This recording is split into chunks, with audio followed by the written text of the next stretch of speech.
Pernah nggak sih Anda bertanya-tanya apa yang sebenarnya ada di dalam otak sebuah sistem trading otomatis?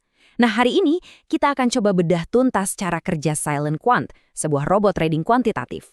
Kita bakal lihat gimana mesin ini berpikir dari awal dia menyaring ribuan saham sampai akhirnya mengeksekusi perintah dengan presisi yang, ya, seperti mesin. Oke, kita mulai dari filosofi dasarnya.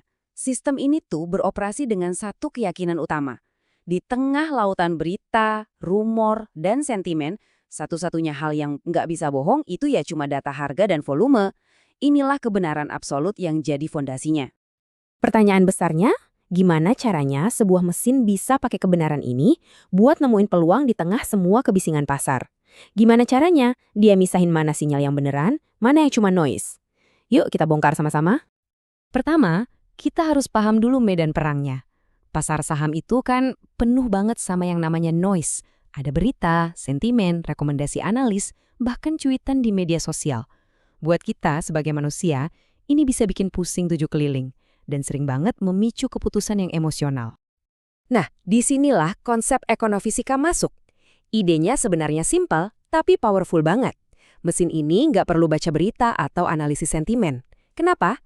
Karena dia percaya semua informasi itu udah tercermin di dalam data harga dan volume.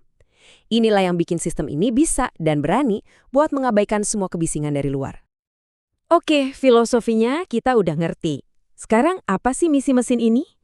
Ternyata setiap perhitungan yang dilakukan oleh Silent Quant itu selalu dipandu oleh 3 tujuan yang sangat jelas dan spesifik. Pertama, jelas mendeteksi peluang dengan probabilitas tinggi. Kedua, dan ini penting banget, melindungi modal kita dari saham gorengan atau yang lagi dibuang sama bandar. Dan yang ketiga, ini bagian paling susah buat manusia, yaitu menghilangkan total bias emosi dan psikologis dari pengambilan keputusan. Tujuannya cuma satu, instruksi yang murni berdasarkan data. Terus, gimana prosesnya dimulai? Semuanya itu berawal dari penyaringan seluruh saham yang ada di bursa.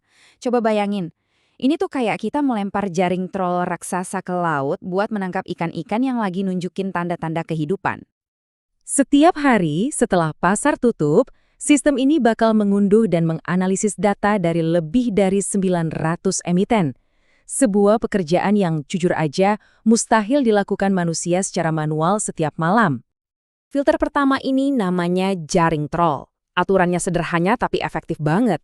Pertama, saham itu harus hidup, artinya ada transaksi. Kedua, harus ada lonjakan energi yang nggak biasa. Dan ketiga, struktur harganya harus positif, yang menandakan adanya kekuatan beli yang mulai masuk. Dan hasilnya, dari 900 lebih saham, yang lolos ke tahap berikutnya itu cuma sekitar 50-an. Wow kan? Kita udah berhasil membuang sebagian besar sampah dan cuma menyisakan kandidat-kandidat yang paling menjanjikan. Nah, sekarang 50 kandidat yang tersisa ini nggak bisa santai dulu. Mereka akan diinterogasi lebih dalam lagi oleh 3 modul spesialis yang kita sebut aja sebagai 3 detektif bijak.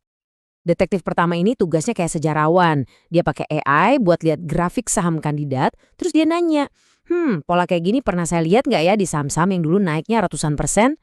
Semakin mirip polanya, semakin tinggi skornya. Detektif kedua ini seorang investigator.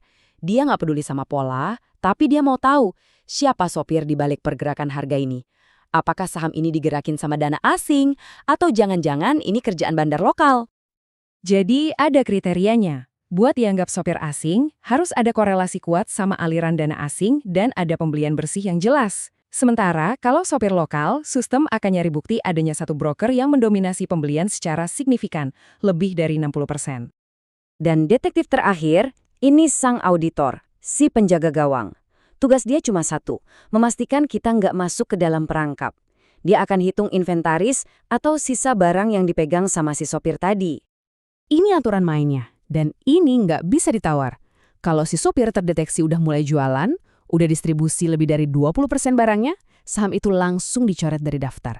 Nggak peduli sebagus apapun polanya. Ini adalah rem pengaman utamanya.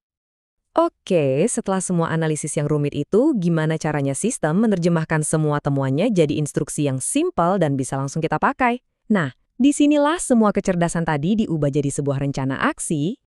Hasil akhirnya ya sesederhana tabel ini. Jelas banget. Dia kasih tahu saham apa yang harus dibeli, di harga berapa idealnya buat antri, batas harga maksimal kalau mau kejar setoran, Dan yang paling penting, status dari analisis bandarnya. Nggak ada abu-abu. Nggak cuma itu, ada juga manajemen risikonya. Sistem ini kasih label ke setiap saham, misalnya Leviathan yang artinya liquid dan aman buat modal besar, atau zombie yang cuma disarankan untuk modal kecil. Ini ngebantu kita buat alokasi modal dengan lebih bijak. Tapi tunggu dulu, pekerjaan sistem ini nggak berhenti setelah ngasih sinyal beli loh. Dia juga terus ngebantu kita buat mengelola posisi yang udah terbuka. Anggap aja sistem ini sebagai penjaga portofolio Anda. Dia akan naikin level stop loss secara otomatis buat ngunci keuntungan. Dia juga punya time stop kalau sahamnya diam aja nggak kemana-mana. Dan yang paling krusial, dia bakal kasih peringatan dini kalau si bandar terdeteksi mulai kabur. Pada akhirnya, alat seperti ini benar-benar mengubah peran kita. Kita bukan lagi seorang penebak yang coba-coba menebak arah pasar. Kita berubah menjadi seorang manajer yang mengelola sekumpulan peluang dengan probabilitas tinggi yang risikonya sudah dihitung oleh mesin. Jadi, inilah nilai utamanya. Pengguna dibebaskan dari kewajiban buat melototin layar seharian. Tugasnya jadi super simple. Cukup 5-10 menit setiap pagi, buka rencananya, pasang order, lalu ya sudah, tutup aplikasi dan lanjutkan hidup Anda. Semua kerja keras analisis sudah dilakukan semalam sebelumnya. Dan ini meninggalkan kita dengan satu pertanyaan yang menarik untuk dipikirkan. Kalau otomatisasi sudah mengambil alih semua pekerjaan berat seperti analisis dan perhitungan risiko, lalu apa peran baru untuk manusia di bidang yang sekompleks trading ini? Mungkin peran kita bergeser ya, bukan lagi jadi analis tapi jadi manajer yang lebih baik.